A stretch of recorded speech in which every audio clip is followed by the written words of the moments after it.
Chapter 4. Colin sat at the table that had been borrowed by Kira from a friend in order to have her home be more hospitable. In truth, her residence was often empty, save for the cots and a chest of drawers that held her clothing and served as a spot to leave pictures of family or small relics of her past. Sitting alone, Colin could see out through the open wall that Kira and some of the others were having a communal dinner, with everyone gathered around a pit of fire. Having excused himself, Colin had actually gone to lie down, only saying that it had been a long day, which Kira certainly had understood. He had kept his head down the entire way home, and the two didn't discuss much of anything on the way. Eventually, he'd gotten up and sat at the table, pulling out his sketchbook and reviewing what he'd drawn so far. He began drawing a rough sketch of the Benethel Hollow when Kira walked in with 2 wooden bowls, carefully placing them on the table before leaving and returning with water for the 2 of them, careful not to bother her guest. "Lentils and rabbit stew," she spoke quietly, inheriting the mood that Colin had brought with him. He put away his work and took a look at dinner. "Looks good, actually. I didn't know you ate animals." She shrugged. "We need some sustenance, as long as it's respected and blessed, though a lot of the time we do forego it, at least here. Teldrassil is different in that regard as well." She sat down and began eating. Colin, still downtrodden, finally lifted his head to eat, which caused Kira to peer over toward him. Suddenly, her spoon fell to the table, which forced Colin to look up at her for a better view of what had happened. "Oh, Mother," she spoke, rather reverently.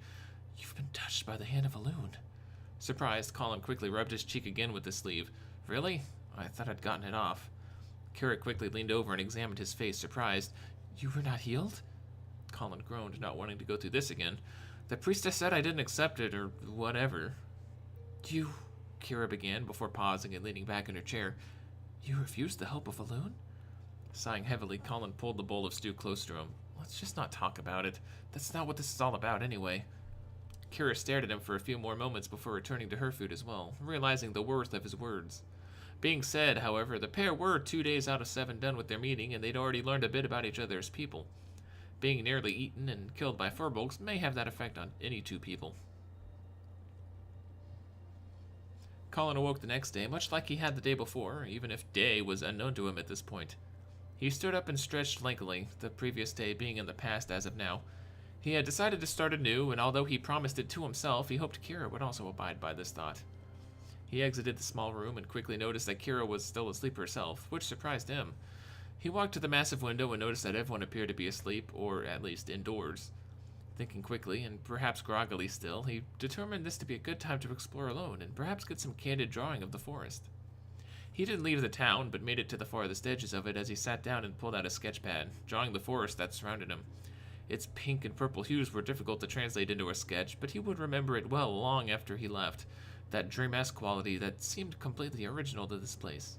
The tranquility of the atmosphere seemed contagious, as most of the lesser fauna were wholly tame, and a night saber even came up to him for a chin scratch. That zen feeling that encompassed him was so euphoric that he wasn't even aware of what he was drawing, suddenly noticing that Kira had somehow made it into his art. He quickly readied his quill with an erasing spell, but paused as he stared into Kira's eyes, which were so much darker when drawn in ink. He had amazed himself by how well drawn it was, so he figured he might as well keep it. He now worried about life after the visit, without such a beauteous being at his side. Deep in thought, he jumped at the sound of Kira's voice before spinning around, noticing just a twinge of sleepiness in her eyes. Colin quickly turned the page in his book and sighed relaxedly. "Couldn't sleep?" He chuckled. "I'm not sure. If I'd slept 30 minutes, it could have been hours." She watched him drawing for a moment before joining in, sitting at an angle to allow him privacy. He seemed to be holding his book away from her gaze. Colin now kept his eyes strictly on the paper in front of him, though he only allowed the most sudden of flickers of his eyes up toward his host. "I apologize for what happened at dinner," Kira spoke softly. "Truth be told, I may be a priestess of Elune myself, but I've never seen her glow like that before." Colin looked up at her, confused, so she continued. "Elune's glow. You were touched by moonwell water, correct? It leaves a glow wherever it touches, assuming that you're receiving our mother's blessing." As Colin reached up to feel his cheek, Kira smiled. "It's gone now." He went back to drawing silently, and Kira remained quiet herself, looking around at the surrounding forest. She spent much of her time focused on her odd jobs or thinking about the mainland that she often forgot to see the world around her. Now was the time where she truly noticed what all surrounded her. "I can't believe in Elune," Colin muttered quietly. Kira turned to him, concerned, though she remained silent, waiting for him to continue on his own time. "If she truly was invested in the lives of mortals, if any of the gods or aspects were truly interested in helping, they would have done so long ago, when Theramore was spending months watching its people die." When I was watching my mother die. My friends.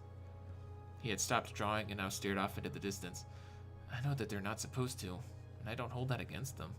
But if they won't concern themselves with me, I understood long ago that I wouldn't concern myself with them. Kira sat there listening, but still appeared absent-minded as she thought. Colin slowly returned to his sketches, his piece having been said. It wasn't something that he ever intended to say, especially to a people who seemed to be so in touch with their goddess. But not only did he feel the need to explain himself, but he and Kira had already become rather close. He, at least, felt comfortable around her. Kira didn't ever reply to him. For whatever reason, the two sat there in silence for a long while, until they began speaking about other things. Colin didn't really understand why Kira never pushed the topic further. Even if she herself shared the same ideas, she certainly did little to express them. In the end, he simply left it at believing Kira understood that religion was their goal this week, and perhaps they should focus on other matters. Despite it all, he could never shake the feeling that his cheek always seemed warmer at the sight of Moonwells now. The next day came as any other did. The world remained much the same, except for Kira anyway. All Colin could gather was that there was going to be some inquest of sorts regarding the death of Dalvin, simply to ask questions and ascertain what had happened. Attributing it to her sense of duty, regardless of how unwanting of the post she harbored, Colin figured that she felt responsible nonetheless. She hadn't talked at all most of the day, now that her meeting with Talonkai was approaching. She did speak to her friend, from whom she'd borrowed her table, Rethis, to watch Colin as though he were a pet. This mainly meant to make sure he wouldn't wander off or something. Rethis was noticeably younger than even Kira. Colin found it both confusing and incredible at just how difficult it was for him to gauge the relative age of anybody. Obviously, if the gaps were great, that was one thing, but Rethis appeared to be quite a bit noticeably younger. I'm only 800 years old, she answered, taking a sip of some silver leaf tea, passing the pot of warm water over towards Colin. Help yourself. Hopefully it isn't too foreign to you. Colin obliged, though finding the tea rather enjoyable. You say only like it's not an equivalent of 9 or 10 human lifetimes. Rethis laughed solemnly. It's all relative, I suppose. Colin took another sip, turning to see Tyronis approaching the two, to which Rethis waved him over an invitation. He seemed to have accepted as he came along and took a seat. So, is Kira going to be disbarred or something? Goodness, no, Tyronis shot quickly. Once you become a priestess of Elune, you're a priestess for life. More than likely, she'll be more harsh on herself than Talonkai will be. Colin turned to Rethis, who began speaking. In her entire tenure, no one has ever died. Not like this, anyway. Her visitor nodded sadly. Oh, I see. Tyronis sighed. She's always been like this. She has to be. At least, that's what she believes. She'd prefer it more to never appear as weak as she used to be. Not that somebody being assaulted by furbolgs makes her weak, but that it happened on her watch. That's the big deal here. Sensing a downtrodden atmosphere, Rethis nervously poured some more tea into everyone's cups, though she only poured a minuscule amount for herself. It was so unneeded. How do you like the table? She blurted out randomly. My father crafted it from wood from Mount Hyjal that had been petrified by Archimonde's army. Colin turned to her rather surprised. Really? She began to speak again, but Tyronis made a grumble that only she could hear, it seemed, and she refrained from doing so. Tyronis, instead, started to speak. You know the way to Dolinar? He asked, receiving a nod from Colin. You should head on over there, if only to help her out once the meeting is over. She seems to have an easier time around you when it comes to realizing emotions. We don't exactly come across as such here on Teldrassil. Oh, Colin spoke, confused. Yeah, I can go along. Shu was expecting me here. Do you think it'd be prudent? Tyronis' face didn't move an inch, though Colin felt the unmistakable aura of a smile coming from his voice. I think it would be fine. Colin did as was suggested, rather hurriedly, if he was going to catch up with Kira before she left. He had walked the road from Dolinar to Starbreeze 3 times before now, and he had already come to recognize the lay of the land flowing on either side of him. What he didn't recognize on this trip was the sudden appearance of a satyr, which seemed incredibly out of place on this tree in the first place, who stood beside a tree as if hiding from someone. Initially, Colin figured that he would just walk on along without making much notice of it at all, which had saved his neck many times before in more dangerous territory. He was beginning to think the war was perpetuated only by either side staring nastily at the other. However, to his chagrin, the satyr jumped from a minor sense of camouflage and presented himself. A human? He asked. Here? What a pleasant sight. My name is Zen, and... Say, how would you like to make a killing, eh? 5 lightsaber tails for 5 silver. Deal? Sorry, Colin muttered under his breath. I don't even enjoy harming humanoids. Slaying more peaceful creatures might be impossible in that case.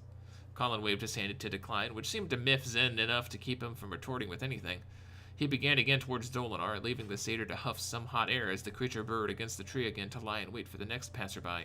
perhaps so long as they weren't clad in the armor of the centuries.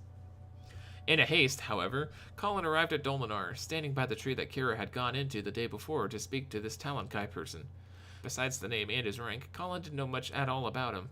He sat beside the small deck of an entryway that led into the tree, taking up a spot beside some hippogriff nests. The one closest to him stared at his face, curiously tilting its head before turning back to wherever it had been facing. Sitting in such a hidden place, Colin was afforded a new experience as he sat and watched everybody around him acting naturally, as they were unaware of any guests. Other than the lack of minute stares, they didn't act much different at all. However, it was the idea that counted, Colin thought. Soon enough, he heard slow footsteps coming from above him, upon the deck leading into Talonkai's tree. He looked up to see Kira walking, or maybe stumbling out, her face a dark shade that he hadn't seen before. Her face was so downtrodden that Colin was shocked, almost thinking it was a different person. He stood up and walked over to her, though she made no indication that she had acknowledged his presence. She simply held her head low, turning to walk home with Colin following behind. The trip back was silent, as even Colin didn't feel comfortable saying a word. They had become friends to a certain point, but not having seen her like this before, he wasn't exactly sure of what to do or how she would react to consoling words. Apparently, he had assumed correctly. Once they returned to Starbreeze Village, while Kira was given a few sad glances her way, nobody spoke a word to her. Perhaps she just needed to be alone, which Colin surmised, choosing to stay outside as Kira walked into her home. He sighed sadly, rather upset with himself that he couldn't do much to help. A few of her neighbors, firstly Werethis, came by to ask what had happened or how Kira was doing. As he didn't know himself, Colin couldn't give much in the way of replies, though with every question he felt more saddened by his inaction. Finally, after one of the children had come by to say that they were going to gather Peace Bloom, Colin had had enough, turning to quietly enter Kira's home.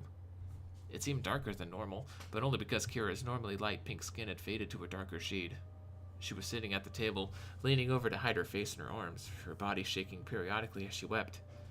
Colin watched for only a moment, not wanting to act weird. "Kira?" he asked quietly. Her face shot up at his voice, staring at him in shock, probably not wanting to have been seen. Colin stared back at her. Her face had the expression of a lost child, and her eyes had dimmed as tears of pure starlight crept down her cheeks from her eyes, which shone like the moon. He honestly believed that he had never seen anything so tragically beautiful. The two didn't move for just a few moments, both of them stumbling onto hollow grounds. Kira was the first to react, moving to stand on her feet, obviously embarrassed by the scene. "I was just..." She had shut her eyes upon standing in a faint attempt to cover her tears, but before she could open them again, she felt a sure warmth around her body, opening her eyes to find her eyes meeting with Colin's shoulder. He had leaned forward to hug her, rather tightly at that, not knowing what else to do. He knew human women were usually in need of such things, though now he was praying to himself that he wasn't breaking some sacred night of law or something.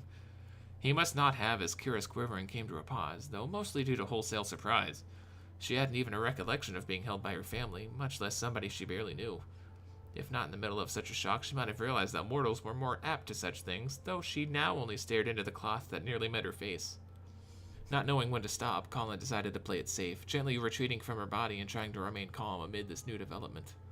Kira didn't move for what seemed like an eternity, though Colin simply stood there anyway, not wanting to further unbalance the scale.